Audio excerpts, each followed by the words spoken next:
บอกมาดิบอกได้ใครคนซีจีนให้กูฮะมักได้เอาเลยฮะกูบอกมึงดอกมึงสร้างกูจะไหนกูบอกมึงเพราะว่าสำเนียงเป็นแบบเนื้อเลยเจ๊สิเข้าใจกันมานี่กูบ่ได้บอกภาษาที่เหนือได้มีแต่หาคนเนื้อไหนมาบอกน้ำมันนะอ้าวมึงบอกมึงสิบอกดีๆบอกให้ไตแม่บอกให้ไตบอกให้ไตกูบอกมึงบอกให้ไตบอกกันนี่โอ้ยคือเหี่ยวกันคอย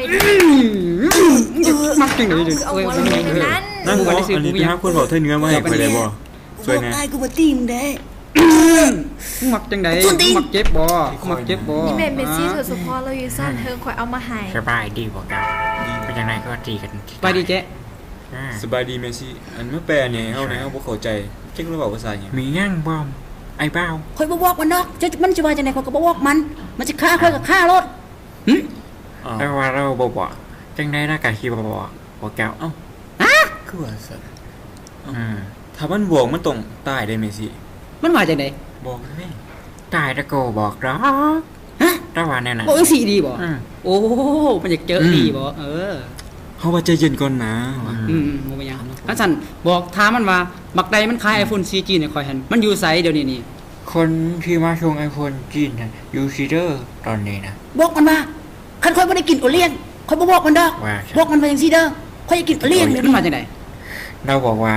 เราอยากกินโอเลี้ยงหลายตอนนี้คันซั่นบอกมันไปว่าคันบ่บอกค่อยสิตอนทำมันตัดหำให้เป็ดกินน้ำเฮาว่าแม่นตอนทำแล้วตัดให้เป็ดกินน้ำพร้อมบอกว่าจังซี่เด้อบอกว่าจังซี่แหละบอกจังซี่บอกว่าข่อยสิตอนทำมันแท้ๆคันบ่บอกข่อยนับ1ถึง3คือว่าตอนนี้กับเจ้าสิจัดทำให้เป็ดกินถ้าบ่ยอมบอกจ้างคอยก็บ่บอกหรอกมันสิจังได๋ก็อย่างผัดว่าจนกลัวว่าคอยสิได้กินโอเลี้ยงผัดว่าบอกได้แม่บักห้ำกับเจ้าสิทัดให้กินอีกทีให้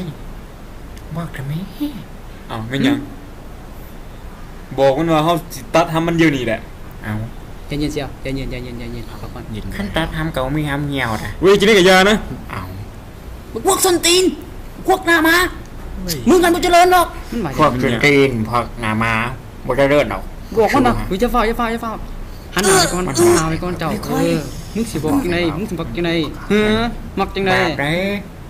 บ่ต้องสนขอสิตีมตายดิมื้อนี้นี่ปืนไหนกูมายิงมันถิ่มมึงบ่นี่มึงสิบอกกูบอกแกกูแม่กูนับ1ถึง3มึงบ่บอกกูยิงมึงทิมบอกว่าหน่อยสิบอกยิ่งรอดว่ะเอาฆ่ามึงอันนี้เฮ้ยโอ้ยลืมโอ้ยปืนมันไม่ถูกใจขาคนจะได้ว่าไปกูตาย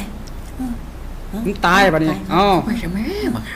ให้โอกาสมึงอีกทีนึงมึงสิบอกกูบอกกูบอกมึงบ่บอกกูจะขามทิมเดี๋ยวนี้ขามกูพอกตัดตอนทำมึงให้เป็ดกินเดี๋ยวนี้นี่ใจกล้าตัวที่เอาบ่บอกขี่มันสีเฮียเลยบอกเอากูจะขามทิมนี้1 2โอ้ยมันอยู่ตลาดจีนตลาดเสียงจังมันว่าจังไงตลาดจีนเชียงจันแค่ว่าได้น้อยนะขอบใจได้เลยเมซี่ทัศพรเกือบตายโชคดีเด้อมึงครับนั่นสนไงเนาะขอบใจเจ๊บ่ไปนั่งดอกดีเจมึงขาวพี่ดึก